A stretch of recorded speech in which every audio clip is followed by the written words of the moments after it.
God is good all the time. all the time.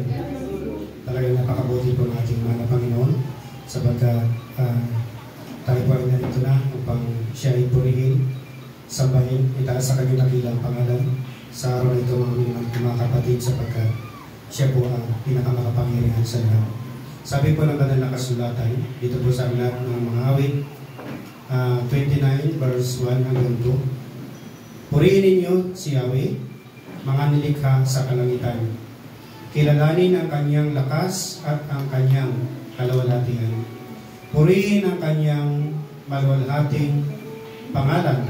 Sambahin si Yahweh sa banal na kaayusan. Pagpalain po ang salita ng ating pinakamamahal na Panginoon. Hallelujah, praise God. Talakpakan po natin ang salita ng Diyos. Hallelujah. Pagpalain po natin ang Panginoon. At kung paano po sasamba po tayo sa Espiritu at sa katotohanan sapagkat ang Diyos ay Espiritu. Hindi natin nakikita, mga minamahal ko mga kapatid. Ngunit siya po ay narito sa ating kalagitnaan sa oras na ito sapagkat sabi niya sa banal na kasulatan, 2-3 nagkakatipon sa kanyang pangalan ay nariyan siya sa ating kalagitnaan. Purihin po ating mahal na Panginoon. Binibigay ko po ang isang awit at opening prayer sa ating Pastor Arnel Puso sa kanya po ang pagkakataon.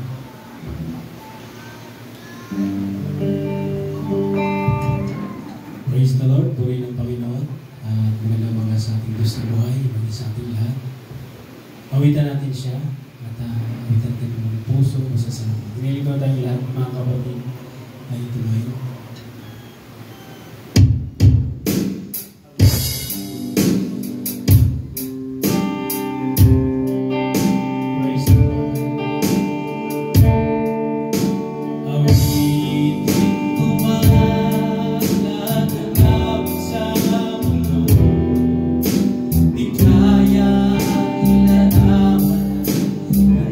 Kailangan mo, lahat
Purihin ka, Panginoon, sa umagang ito, sa aming buhay. Maging sa nakalipas na gabi, nagpapasalamat kami sa iyong paggamay sa buhay na iyong pinigay, Panginoon, sa pag-iingat mo sa amin, maging sa pag-isip, sa aming kalakasan. Maraming salamat po, Panginoon. Dalangin namin yung mga kapatid namin, Panginoon, wala pa rito yung kabayan. Ingatan sa pagwarto sa iyong tahanan, sambahan, Panginoon, upang kami sama-sama na purihin ka, pasalamatan at awitan. Maraming salamat, Panginoon, sa kabutihan mo sa aming buhay. Salamat po, Panginoon, sa kagalakan. Sa pangalan ni Jesus, lahat ay magsabi na Amen. Palakpakan natin ang Diyos na buhay at binabalik ko na sa ating MC.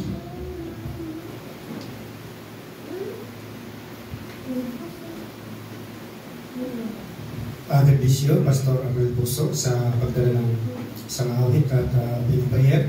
At tayo po'y darako na sa masilang awitin. Hallelujah. Ando na ba tayo magpuri sa ating mga Panginoon? Amen. Praise God. Puri po ang Diyos.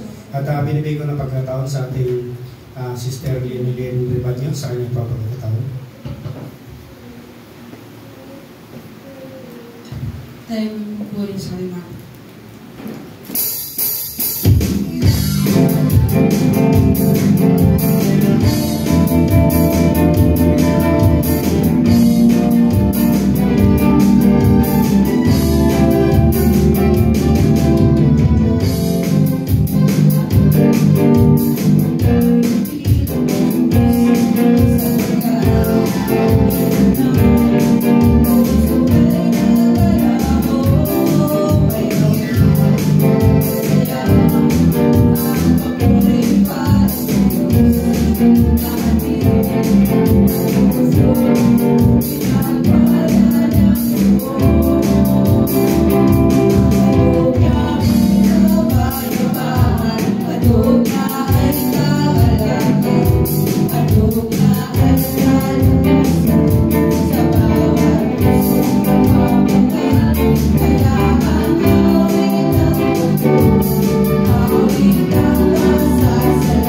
God bless you, Sister Lily Gribanyo, sa pagdala ng awiting mga langit. Hallelujah. Puri pang Diyos. At tayo ba'y darapon na sa memory verse. Sino pong mayroong memory verse sa inyo?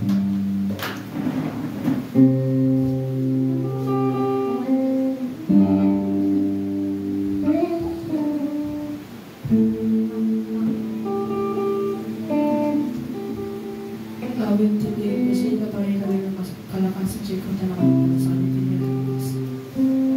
Amen. Jeremiah 29:11. For I know the plans I have for you, declare the Lord. Plans to prosper you, not to harm you. Plans to give you hope, a better future.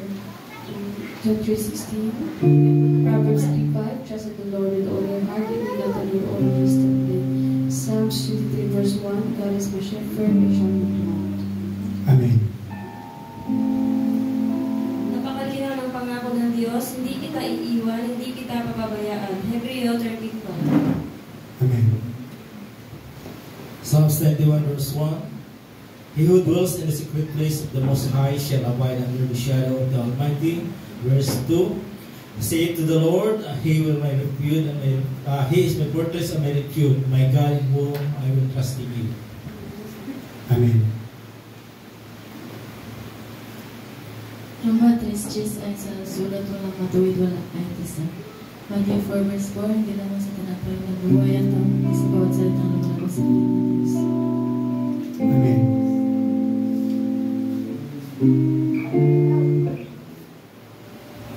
Philippians 4:4, mga galang inulit ko mga galang. God for ipil at i-keep my commandments. Amen. Mateo 24:13, dahil sa pagsagal ng katampalasanan ng pag-ibig ng maraming lamig, natapat ang magtitisibin sa mga saksyon mo. Amen. Kabikaan 21, ang malubay na sagot ay nakapapawi ng buod, ngunit ang mabigat na salita ay hihila ng galit.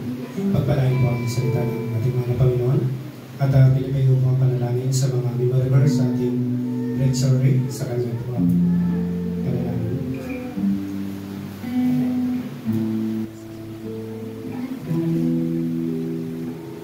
Praise the Lord. Hallelujah. Dakilang Diyos, napakapangyarihan sa lahat. Purihin at akilain ang pangalan mo sa bawat araw, sa bawat oras ng aming buhay, Panginoon.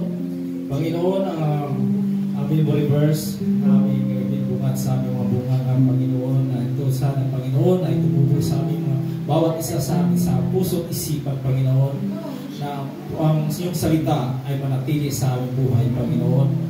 At habang kami ay naghihintay sa iyong pagbabalik, at masustain namin ang mga pagsubok sa buhay habang iyong salita ay nasa aming puso at isipan. Salamat po, Panginoon, sa umagang ito na kami po naririto, na narinig namin ang bawat isa sa iyong mga salita na napapatibay sa amin. Salamat po, Panginoon, at ito ay aking binabalik sa iyong dakilang pangalan, sa pangalan mo lang ng Jesus. Amen. Amen. Praise God. Palakpakan po natin ang malakas sa ating mahal na Panginoon. Amen. Puri po ang Diyos. God bless you. Praise sa panalangin. At tayo po'y darapon na sa pagpapahayag ng kabutihan na ating pinakamahal na Panginoon. Pag-iingat niya sa atin, pagbibigay ng trabaho, pagpapagaling ng mga may sakit, mga minamahal, ating mga karamdaman, kanyang pinagaling.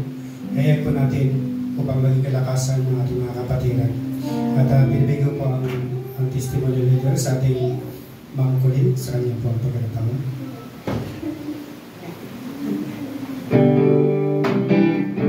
Amen. Mabuti ang Diyos. Amen. Sa lahat ng panahon. Ayan. Pawitan po natin ang ating Panginoon sa dahil sa kanyang mga gawa.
Handog-awit at patutuo sa ating Panginoon.